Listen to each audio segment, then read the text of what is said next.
journaliste Frédéric Tendeng. Bonjour, bonsoir Frédéric. Bonsoir Mamoudou. Frédéric, comment accueillez-vous l'entrée en action des forces de la CEDEAO contre le président sortant gambien Yaya Jammeh? Mamoudou, je dois dire que c'était prévisible. Il était attendu qu'au regard des événements, il était devenu presque certain que Yaya Jammeh ouvrait la voie à cette solution-là. Elle devenait complètement inévitable puisque toutes les voies de règlement pacifique de la crise avaient systématiquement été fermées par Yaya Jammeh, qui pensait pouvoir s'arc-bouter autour d'artifices juridiques, autour d'arguments vraiment très légers pour contourner la décision souverainement prise par le peuple gambien de se séparer de lui à l'amiable et d'élire le président Adama Barrow. Oui, Frédéric, une entrée en action de forces militaires avec ces incertitudes, comment vous entrevoyez l'issue de cette opération? On le rappelle, le président Yaya Jammeh, président sortant, est quand même encore au pouvoir pour quelques heures parce que son mandat expire au terme de la constitution gambienne à minuit ce soir. Comment vous entrevoyez l'issue de cette opération qui vient de commencer? Mamoudou, il ne faut pas faire de confusion. Aujourd'hui, le président Yaya Jammeh est devenu illégal depuis qu'il a instauré la loi sur l'état d'urgence, mais également depuis que l'Assemblée nationale... Oui, son mandat est quand même en vigueur pour quelques heures encore. Hein? Je parle du mandat. Le mandat, il est illégal dans la mesure où l'Assemblée nationale a prolongé son mandat à partir d'aujourd'hui. Ce qui est une violation de la Constitution. Je parle du mandat au terme de la Constitution, Frédéric. Oui, je parle même de la Constitution, moi aussi, écoutez Mamoudou. Quand vous êtes élu, votre mandat se termine à minuit. Avant minuit, vous décidez de démarrer un nouveau mandat qui aura 90 jours de plus que celui que vous êtes dans l'illégalité. Ça, c'est la Constitution gambienne qui le dit.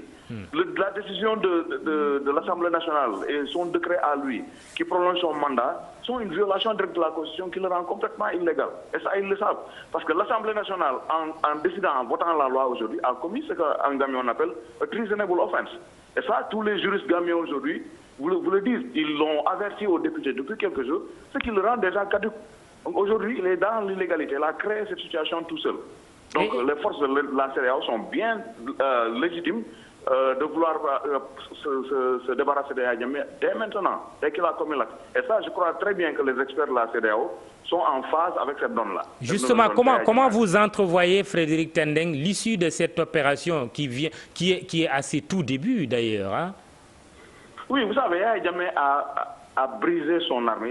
C'est une armée qu'il a divisée. Depuis quelques jours, les militaires qui sont dans les autres camps militaires, dans les autres baraques de Yundum, de Farafenye, de Fadjara, de Koudang, de Bassé, il les a désarmés.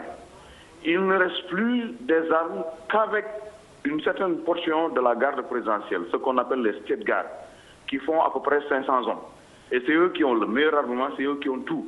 Mais même dans le state guard, il y a eu une purge. Avant-hier dans la nuit, il y a plusieurs officiers supérieurs qui ont été arrêtés, dont l'un de ces aides de camp, qui ont tous été arrêtés, parce qu'ils demandaient ceux qui sont loyaux, ceux qui ne sont pas loyaux. Son artificier en chef a été arrêté, parce qu'il demandait aux gars d'évaluer dans quelle mesure on peut déposer des mines ou des bombes dans les rues et tout le reste. Et le gars dit, je ne le sais pas. Et qu'est-ce que vous voulez dire, qu'il n'y aura pas de résistance en Gambie? Il ne peut pas y avoir cette résistance-là, Mamoudou. Il ne peut pas y avoir cette résistance-là. La force de la CEDEAO est de loin supérieure à la force de frappe de Yaya Jammeh. Il le sait tellement bien qu'aujourd'hui, techniquement, la confrontation sera strictement limitée au palais de Banjul et à Kanilai. Il y aura sûrement ces hommes qui vont tenter de retarder les troupes de la CEDEAO. Mais je vous le garantis, la confrontation aura lieu très rapidement à Kanilai et à Banjul. waaw Frédéric Tendeng ñu dem ci wolof ndaxte foofu ca Gambie aussi ñu ngi ñuy suivre foofu ci kàllaama wolof. Frédéric, yow journaliste nga, ñu am xibaar léegi que CEDEAO moom maanaam jël na dogal mandat bi nga xamante ni chef d'État yi nga xamante ni ñoo bokk kuréel boobu fii ci Afrique de l'Ouest jël nañu dogal ne dañuy dal maanaam ci Yaya Jammeh ndaxte jàpp nañ ne mënatul toog foofu en tant que président de la République. Opération boobu nag commencé lu yàggul noo ko gisee.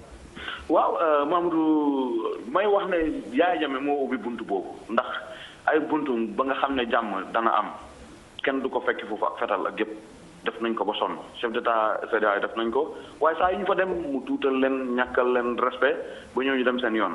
li ci mujjee mooy mission bi amoon vendredi passé te gis ngeen bi mu ci weesoo na mu piégé présidente Ellen Johnson Sirleaf ci téléphone jël ko caaxaane ko ba kooku daal di mer donc Yaya Jammeh ci boppam musul bëgg ñu régler à l'amiable situation bi kon mu ngi doon ubbi buntu confrontation léegi nag tey moom dafa décidé ne dafay yokk mandaam ci constitution Gambie soo ko defee rek violé nga jalgati nga donc tu deviens un hors-la-loi ba mu ko defee tey dafa def un acte de trahison donc moom ak député ak ñëpp ils sont hors-la-loi déjà en Gambie déjà ñoom tey militaire yi sax ñu ko waroon arrêté mais bon comme situation bi noonu la demee sûrement juriste ñoo xam ne ñoo nekk ci CEDEAO ak ils sont au courant de la donne parce que Gambien également fan yii yëpp ñu ngi koy wax donc loolu xam naa ne moo gën xàll yoon sax gars yi décidé ne léegi dañu war a dal ci kawam ndax Jammeh langage boobu la xam.